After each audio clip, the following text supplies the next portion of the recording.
ఒకటి. ఎవరైతే తెల్లని అన్నంతో శివలింగాన్ని నిర్మించి పూజలను చేసి నది నీటిలో వదులుతారో వారి ఇంట్లో ఎప్పుడూ నగదును ఇబ్బందులు కలుగవు. ఎంత పేదరికమున్నా త్వరలోనే శ్రీమంతులు అవుతారు. 2. ఎవరైతే తెల్లని అన్నానికి తేనెను కలిపి దాన్ని నైవేద్యంగా ఉంచుతారో వారికి అన్ని రకాల చర్మ వ్యాధులు తొలగపోతాయి. 3. ఎవరైతే తెల్లని అన్నానికి తేనెను, పంచదారను, కొబ్బరిని కలిపి ఆ అన్నాన్ని కులదేవతకు నైవేద్యంగా ఉంచి అన్నదానాన్ని చేస్తారో వారికి అన్ని రకాల రోగాలు నయం అవుతాయి.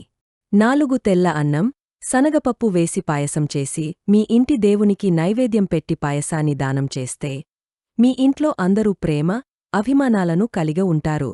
చాలా వరకు శాంతి లభిస్తుంది. మనస్సులో ఉండే భయం, భీతి, బెదిరింపులన్నీ తొలగపోతాయి. 5. తెల్ల అన్నానికి నల్లని నువ్వులు కలిపి శ్రీ శనైశ్చరునికి నైవేద్యం పెట్టి నువ్వులను కాకులను పెడితే మీకు ఉన్న పితృదేవతల శాపాలన్నీ తొలగపోతాయి. 6. అన్నాన్ని దేవునికి నైవేద్యంగా పెట్టి దాన్ని పశువులు తినేందుకు ప్రసాదాన్ని ఇచ్చి అవివాహితకు తాంబూలం ఇచ్చి నమస్కరిస్తే మీకు రావలసిన నగదు త్వరగా వచ్చి చేరుతుంది.